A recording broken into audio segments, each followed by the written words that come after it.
Jai Hind and welcome to Dev Talks. This is Aadi. Air power. What is it? How is it supposed to be used in modern warfare? And how does that connect with what we see happening in Eastern Europe? A lot of questions are being asked about the air power utilization of Russia.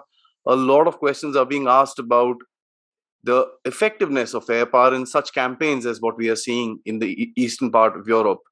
To discuss this entire thing, to understand the changing role of air power in the future, because that is something that we see happening at scales of warfare. To discuss this, I have with me Marshal Anil Khosla, who's going to tell us this new version of air power that we might not have actually thought about, or we have thought about it and we're just seeing it unfold in front of our eyes for probably one of the few times. Thank you, sir, for joining me today for this interesting discussion on air power. Thank you, Aadi, and it's always a pleasure talking to you on the current subjects and very interesting subjects. So, looking forward to it. Thank you, sir. Uh, Sir, air power now, about 100 odd years has come by when, air power came into being. First World War days, Second World War, and how it has evolved as a war fighting machine. Uh, how has it become such an important element? What are the main, features of this? What are the roles? If you could just, talk about it as an introduction so that we can base along our conversation on that, sir. Yeah. So, Aadi, you're very right. Air power is just about, first part flight was in 1903, or no, Wright brothers, and it's just about 119 years old. And what happened was within few years of the first manned flight, heavier than air manned flight, a new service was born, that is Air Force. And the air power, use of air power and the Air Force, I mean, changed the way the war is being conducted totally. It's given a new meaning to firepower. It has given new meaning to mobility. It has given new meaning to freedom of action in the air as well as on the surface, both on the land and sea. And it has become a very, very powerful and decisive tool for national security and for exercising statecraft. So it has become a very, very important feature in all the warfares. And it has got its own roles and tasks, I think, which is very essential to understand before we start thinking or talking about what are the changes which are happening. So, roles can be divided into wartime or peacetime. So, wartime actually is not only wartime, it is pre war. So, first role, like any other service, is deterrence. That means, preventing war. So be so strong and capable and have the capacity that the enemy doesn't dare to, go into a war with you. Then second task is protection, which is a 24/7 job in war as well as peace. Protection means air defense of your own assets. Then third is, if the things start heating up a bit, what we call strategic coercion, which everyone does. I mean, I call it aerial muscle flexing when we use air power for coercion. China has been exercising this in South China Sea. Everyone does it. Even USA does it. And we have been doing in Galwan, before the actual engagement took place. We flew a lot of sorties. We flew in aircraft there, all sort of things. Then, if you go one step higher, if the things heat up more, then you give a warning and do limited action like we did in Balakot. It was a message, very strong message conveyed to the terrorists. And then, if the hostilities do break out, then it is, job is to one is to control the air so that you can give freedom to the freedom of action to the surface forces, and also air action, and also along with that you offensive application of this thing. That means even strategic targets, even tactical targets, offensively you attack, and most important is synergize with the other services, with the navy, with the army, to have a synergized orchestration of war. Then in the peacetime, you keep doing out of area contingency, diaspora all over. You keep hearing, we keep rescuing people wherever their hotspots come up or the disasters take place. Then you have HADR, disaster relief in the country and outside the country, fire, earthquakes, tsunamis. We keep assisting. Then help out other agencies and paramilitary in CI counterinsurgency, counter-terrorism actions. Then, assist the nation in international obligations, in UN peacekeeping forces. We have taken part in a whole lot of this. Then aid to civil authorities. Even monetization, we flow in a whole lot of currency from place A to B.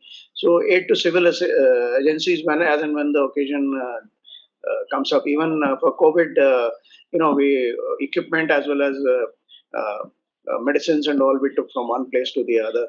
That is by air means.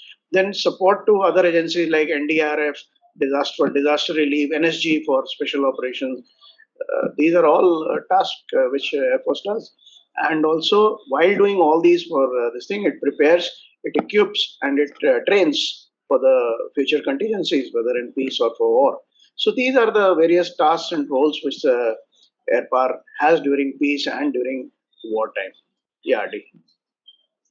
So warfare is changing. We've got, I think you and I have had a discussion on gray zone and air power as well. Yeah. We've discussed it. We've discussed hybrid warfare as well in a couple of conversations. So the nature of warfare itself is changing, and we are seeing, if you see the 2 or 3 major conflicts on today, if Yeah. you look at the Yemen conflict, it's predominantly an air power driven conflict. The Syrian conflict, till the time that the air campaign was on, it was predominantly an air power driven conflict. Whereas the Ukraine conflict is not an air power driven conflict.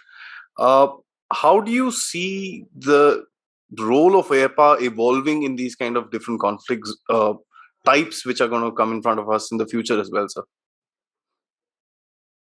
So, like you brought on a lot of examples for use of air power, and each has got its unique. And obviously, in future also, each war, each skirmish, or whatever you want to call it, will always be a unique this thing, and it will require a unique way of application of various tools of statecraft, including air power. Okay, that is where the planning and the intelligence comes in, where you intelligently use the air power in a effective way. Okay, so what happens? What is happening is actually as I covered the roles of the Air Force, I covered roles and tasks of the Air Force.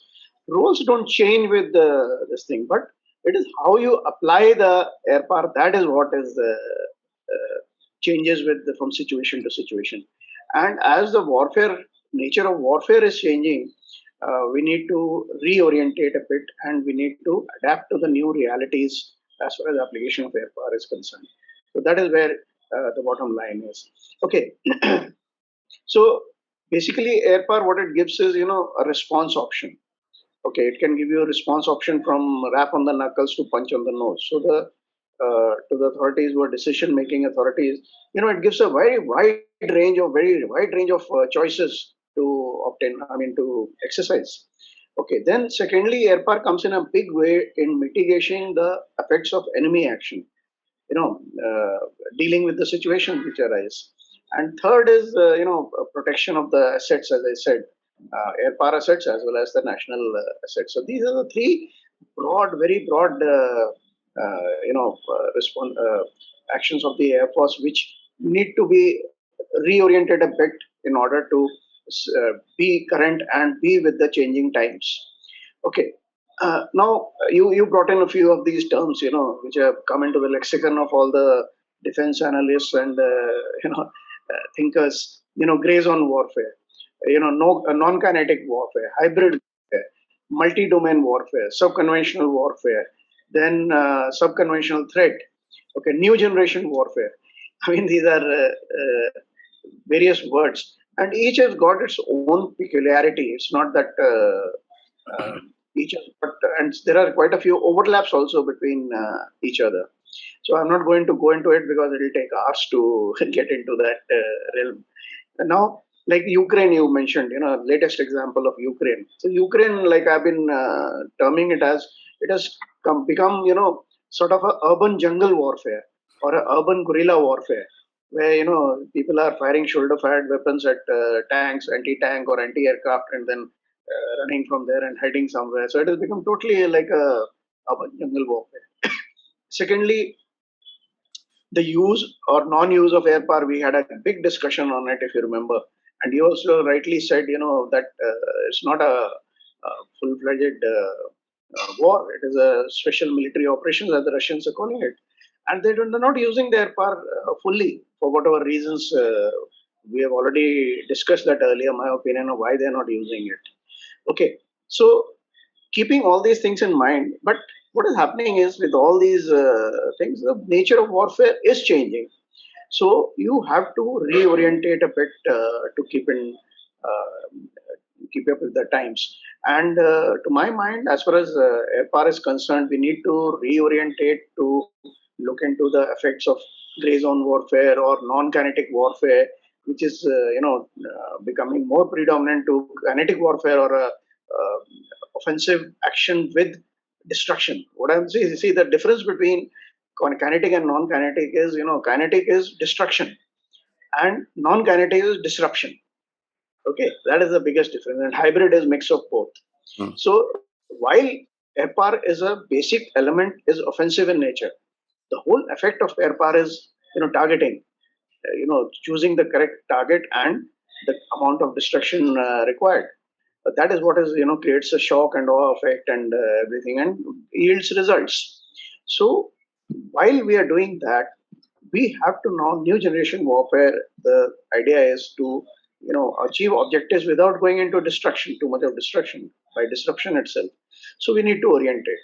To my mind, there are 5, 6 areas where we need to reorientate. One is precision and standoff capability. That is very essential for this sort of a non-warfare zone, non-kinetic war. It is kinetic warfare, but a sort of message or going up the escalation ladder a bit, Hmm. where you are doing limited action and very selective action without any collateral damage, without destruction to the buildings around, without causing any casualties around.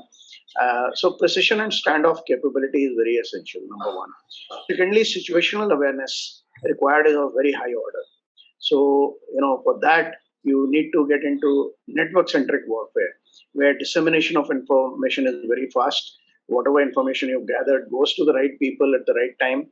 So, that sort of is very essential. And not only within the Air Force, within the service, but with the other services as well as other agencies of the national agencies which are involved in the warfare.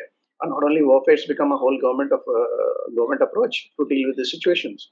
Then combat support aircraft and special operations have become very important in terms of FRA, AWACS, unmanned platforms, UAVs, drones, and special operations. For not only war fighting, but things like firefighting and your airborne command post, and those sort of things. So that is another area where we need to concentrate on. Okay, mobility is another area where we need to reorientate. Very rapid mobility with all, not only Air Force, even civil assets also. We need to mobilize. Galwan was a good example where we Hmm. mobilized forces very fast. Everyone was surprised. Then 24/7 capability, need not to say. There's no difference between day and night in these kind of warfares. So you need to be able to operate 24/7. So as I said, Adi, the bottom line is that roles and tasks basically don't change, but it is the application, method of application, which needs a little bit of reorientation. Yeah, Adi. Probably the understanding as well, sir, because I guess the entire game with regards to you mentioned, we were talking offline about this. The Russians, who are very particular about how they term stuff, have mentioned it to be a special military operation and not a war. Now, the discussion is that the Russians don't know how to use their air force. Well, I refuse to agree to that because they're using it pretty effectively in Syria, and they've shown pretty much high effect of their air power use with very little damage to their own aircraft and manpower as well, sir. But having said that, because this is a special military operation, there is a certain amount of restriction. For those of us trying to find a context within India, is the Kargil war. We had a lot of restrictions as well as to which direction to fly and this and that.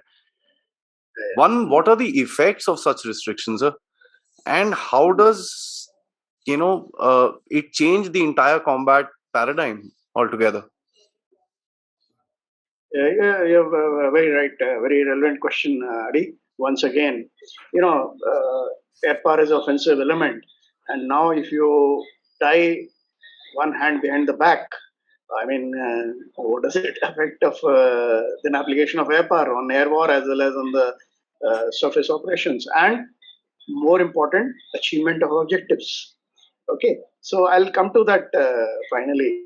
Let me tag a few issues before that. So, like I will not go into Ukraine. Why? As I said earlier, we have already discussed it. Why Russia have not used it as in. Now let's analyze a little bit about Ukraine and then go on to the question answer to the question. Now you see, uh, why it will put the things in perspective. The plan A of Russia was going for the jugular in my mind.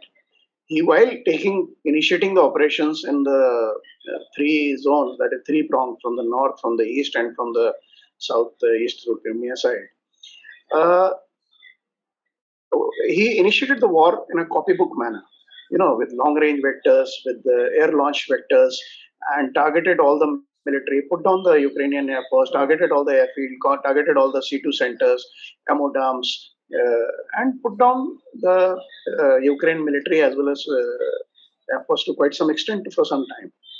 Okay. And in that, now his aim was to, for the surface forces to rush towards Kiev, as well as he tried airborne operations, and where he took over one of the airfields close to Kiev. But the problem was that he didn't, like I say, urban jungle warfare. It didn't get catered for these sort of weapons. Now he took over the airfield, but tried to pump in, military as well as equipment and weapons through the means of air. Through IL-76s and other helicopters and all, but the shoulder-fired missiles, the attrition on that attempt would have been very high.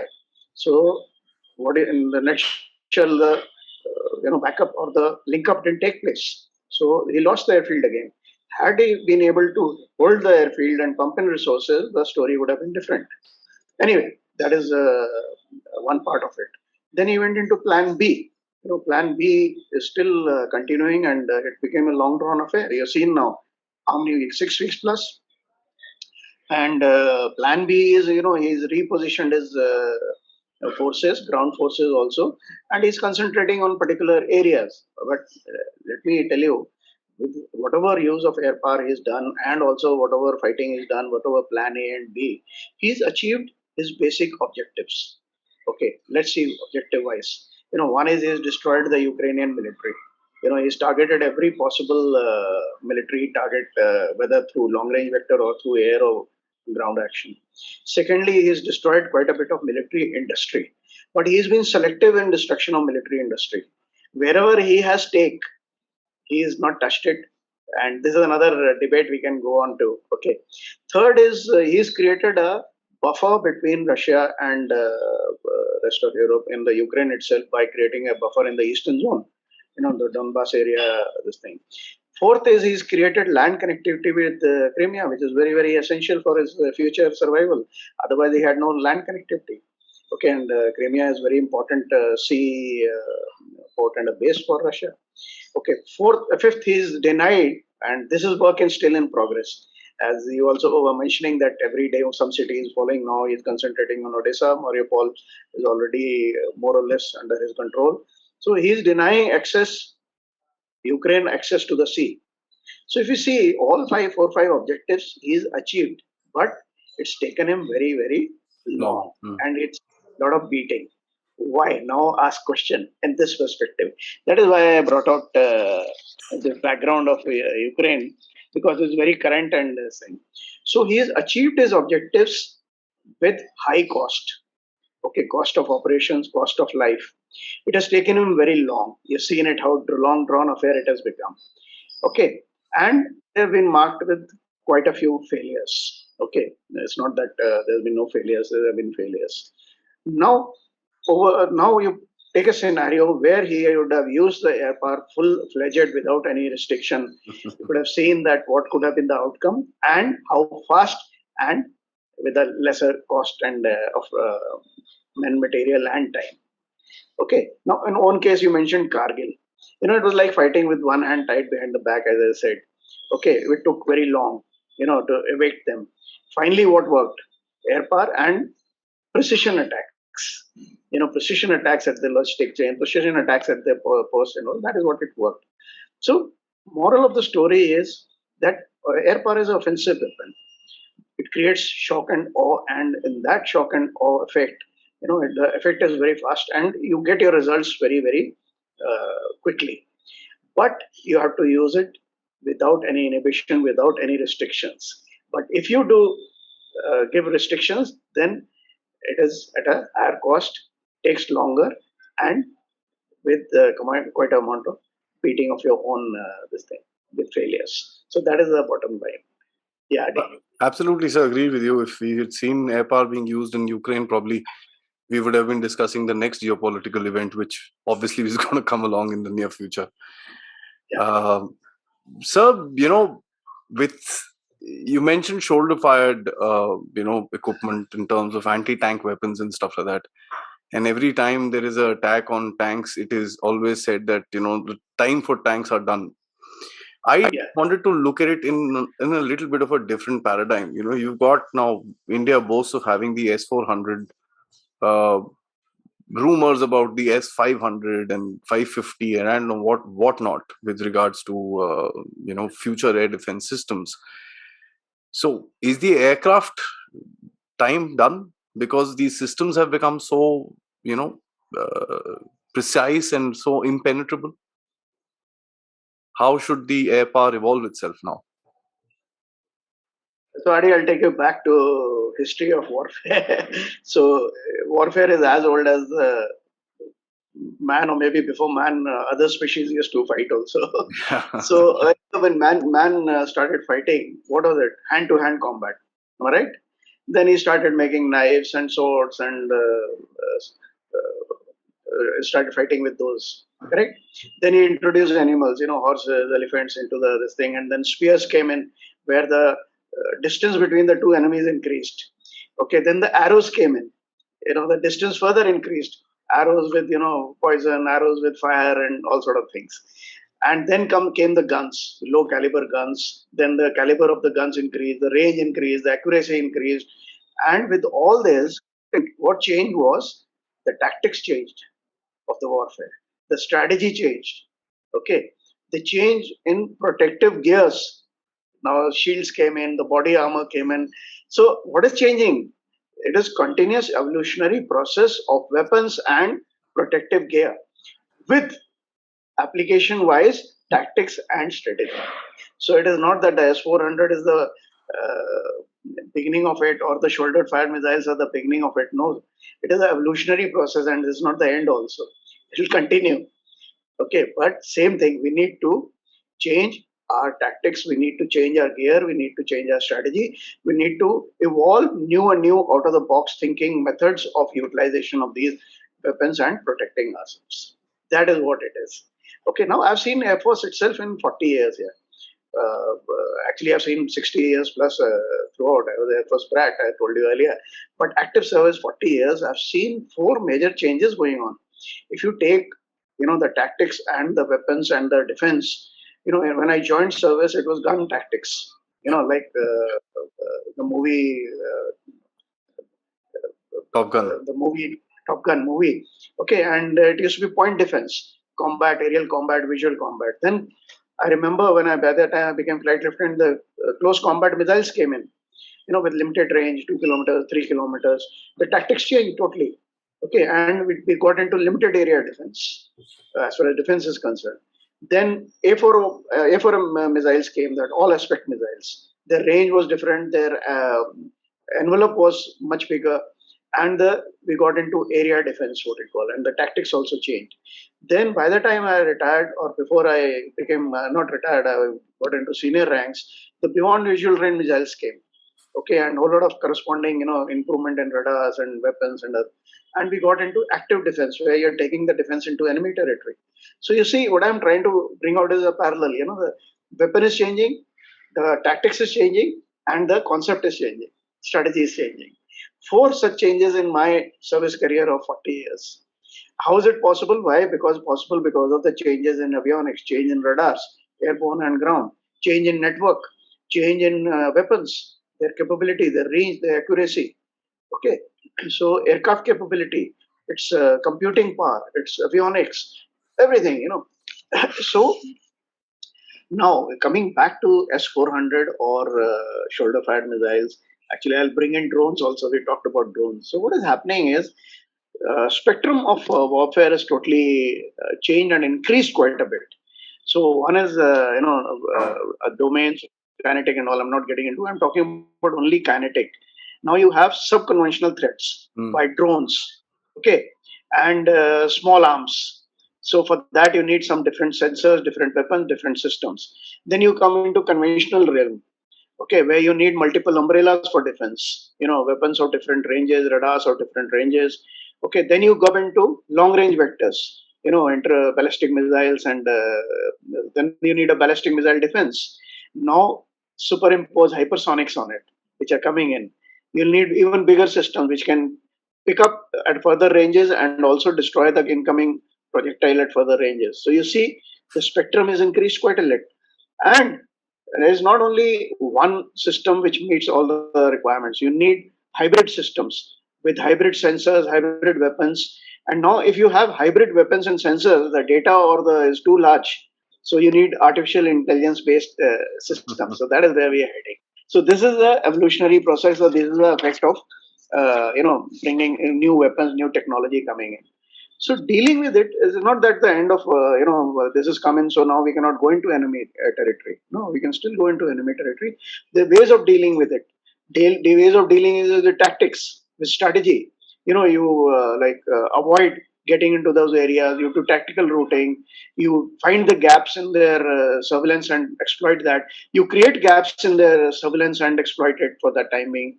Okay, then you try saturation of the system. Then mode of attack you change. Like Kargil, you brought in Kargil. The lesson was that you don't hover around too much in that area. If you get hover around too much, you get shot down. So you just put an attack and out. So that is one of the tactics. Then you have a option of hard kill and soft kill. Hard kill is, you with the anti-radiation missiles, you destroy the enemy eyes, the radars. Soft kill is by electronic means, electronic warfare.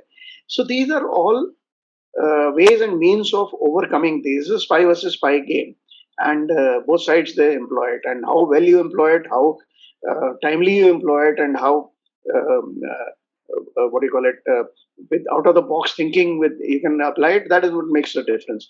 Then other side is protective equipment. Okay, sharps and flares, the warning systems like radar warning receivers and warning systems. So those also are required. Why I brought out that is in the Ukraine war. You see in the stuff, it'll the videos have been doing around where Russian aircraft or Russian helicopters have been shot down, drones have been used, and all. So you will find now concentration will be on survivability of the aircraft. These systems will get a boost. Your survivability system, which can warn Mm. you about Mm. enemy attack by various means. So bottom line is, Adi, that this is not a new phenomenon. It's a evolutionary process where the new technology will keep coming into the warfare, new weapons will keep coming into the warfare. So these new weapons, new technology will obviously bring in new protective equipment. It will bring in new tactics. It will bring in new strategy. It will bring in new ways of dealing with it, both hard and soft. So that is the bottom line. It's a ever everlasting So, cycle, if I may put it that way. So it just goes around and round and round and round. absolutely.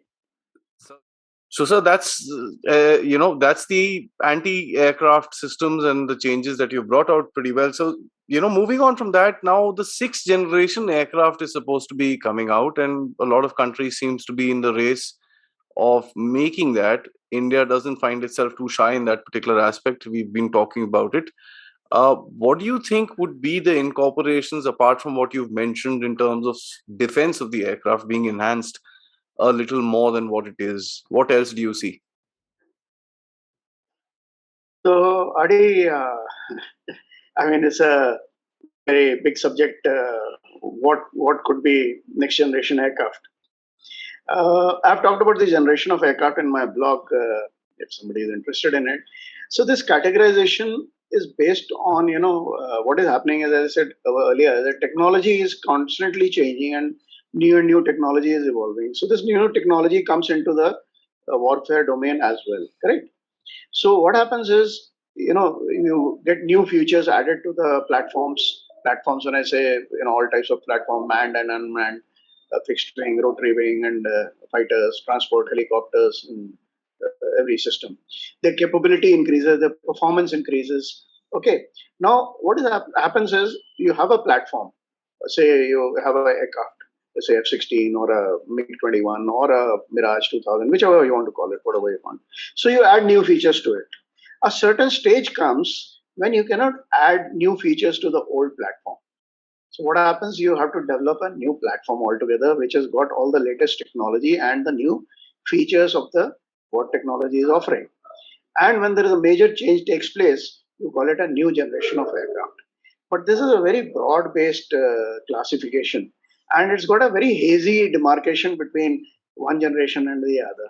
Okay, it's not a clear-cut, well-defined line as such, and it has got a scope for difference of opinion. The manufacturer always claims mine is a higher Plus, plus, generation plus, sir. preset platform and things like that. So at the moment, we are predominantly in 4.5 generation phase and getting into fifth generation. Okay, I'll just take a little bit more time on these generations before I come to the question specific. So 4.5 generation basically is late 85 90s, and it's the longest, for the longest duration it has stayed current. Okay, the reason is, end of Cold War, the money was short with everyone, military spending went down, so people just kept adding new features to the old platform. So it carried on very long. So new features on all platforms, like these platforms could be, F-18, Su-30, Su-35, 35, Typhoon, Gripen, Rafale. They all come under this 4.5 generation. So their features, if you take, because why I'm covering is because majority of the air forces are at this stage in the 4.5 generation phase. They have super maneuverability. They have high degree of stealth. Okay, some of them are thrust vectoring. The range and endurance is very high as compared to old generation aircraft. If you take MiG-21, it could fly for 20-25 minutes run out of fuel. Su-30 can fly for hours. Okay, the weapon carrying capability is much more in these aircraft. Okay, they have a better radar, ASA radar with miniaturized and equipment and electronics. The maneuverability is very good. Okay, they're full of, they're packed with computing power. Okay, their survivability equipment is good, maintainability is good. So these are features generally of 4.5 generation. Now, some of the Air Force are already going into fifth generation. That has started around 2005, you can say, till date. F-22, F-35, Su-57, J-20, Chinese J-20-31, they're claiming. Chinese are claimed, you don't know how far it is. So that is the fifth generation, which are already coming into the service. Yeah. Okay. Their peculiarities or the features, you can say, is, they have a quantum jump in terms of lethality, survivability, and stealth as compared to the previous generation aircraft.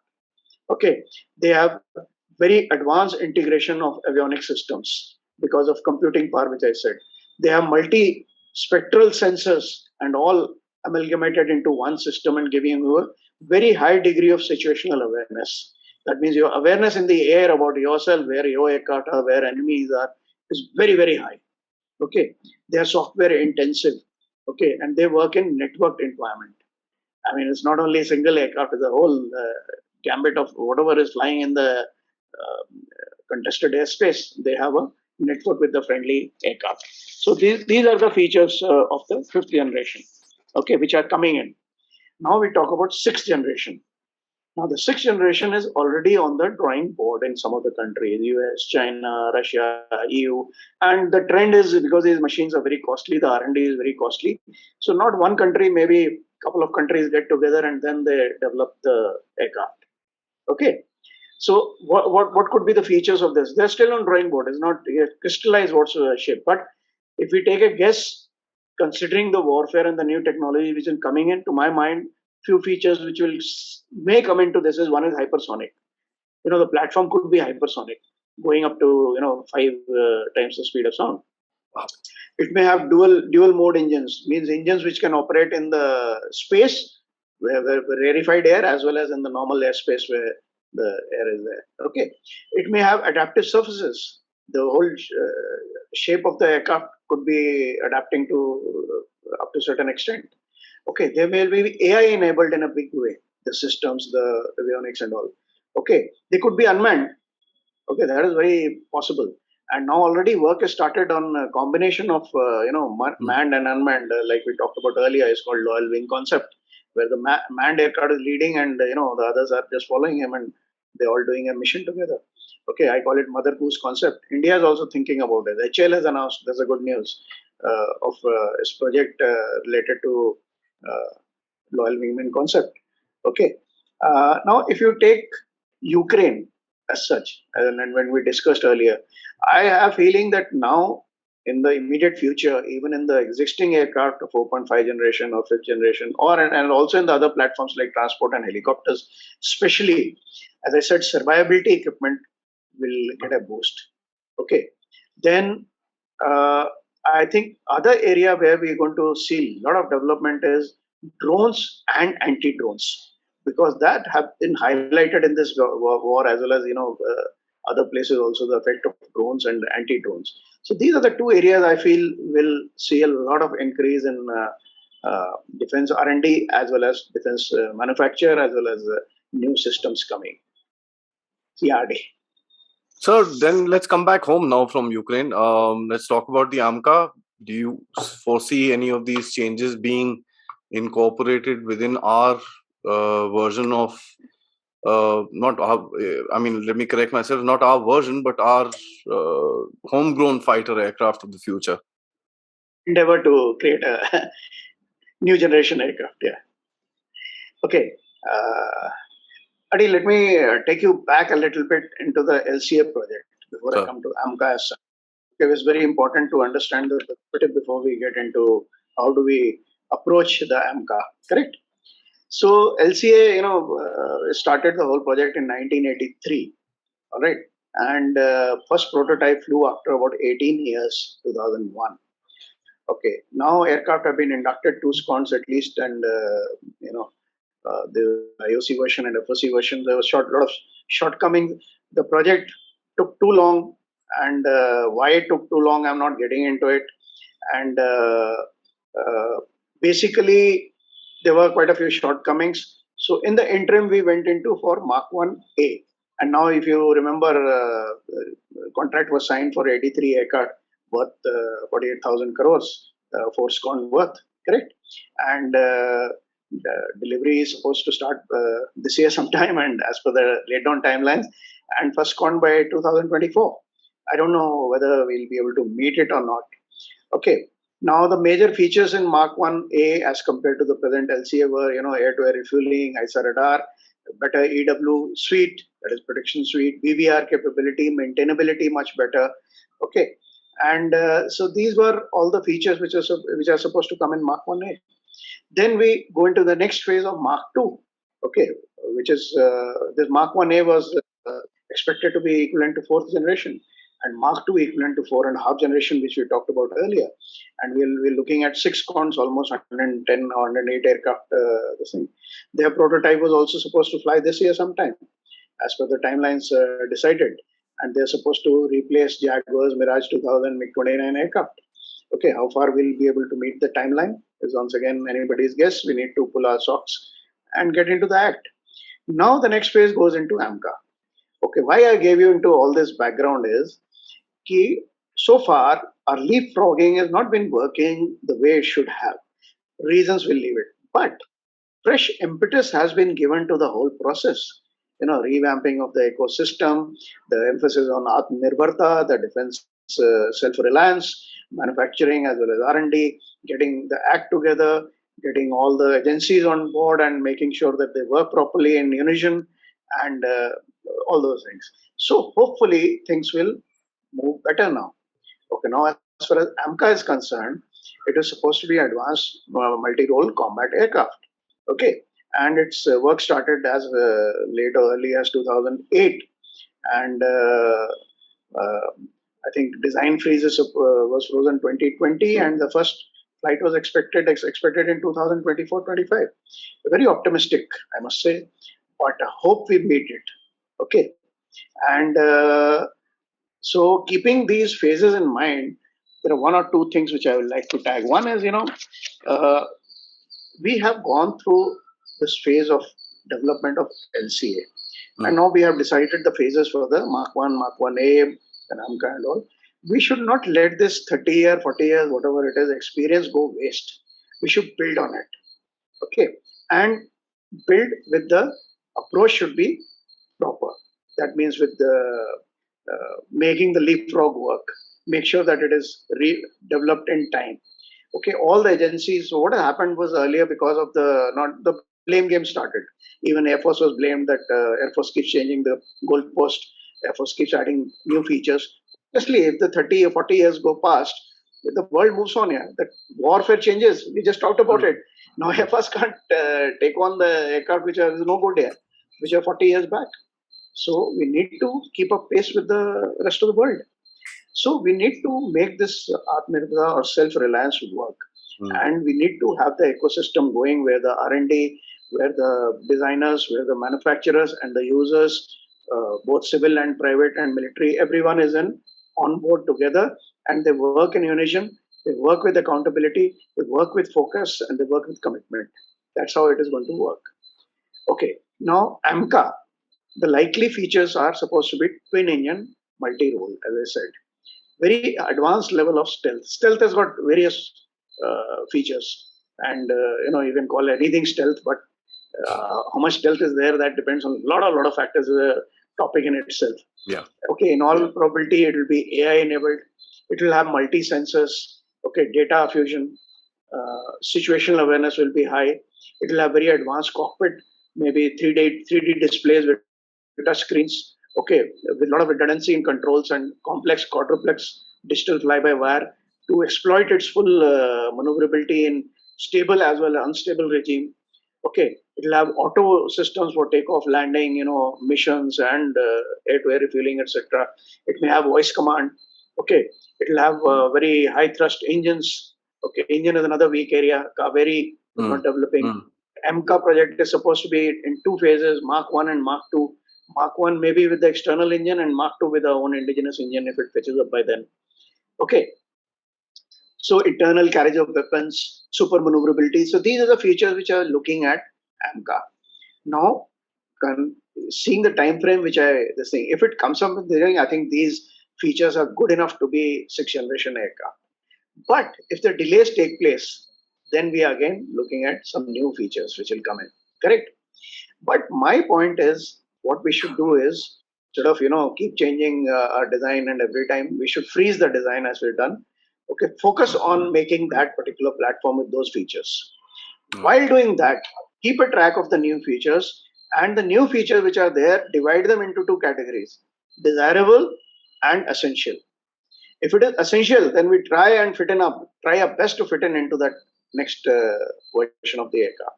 If it is desirable, maybe we can keep it for the later this thing, and review this list often. And that is the approach I think we need to take. So basically, bottom line is two things. That is, the all the ecosystem needs to work in unison and with focus. And second is, I think we design freeze, work on it while keeping the new features in mind into desirable and essential, and work in that manner. So that is my views on the subject, Adi. I think it's going to be a dream for all of us aviation enthusiasts to see our own aircraft fly uh, in the promised timeline, and that's something obviously we yearn to see. We see a slight increase in the LCA production. As I said, slight increase. It needs to be moved up multifold and leaps and bounds. I stay very close to Bangalore, and I hope to see more of these LCAs going around on in the skies above me doing their testings and stuff like that. So, jokes apart, sir, thanks a lot. This has been a wonderful discussion where we've talked about air power and how it is going to change. A lot of us always, perceive war to be dum dum dum, all hands in. But the Ukraine conflict, our own conflict in Kargil, and many others around the world today are teaching us different lessons. It's about us learning them, incorporating them into our warfighting tactics, and as enthusiasts and as people who follow geopolitics to learn about them. Thank you, sir, once again. Till next time, Jai Hind. Yeah, thank you, Adi. Yeah.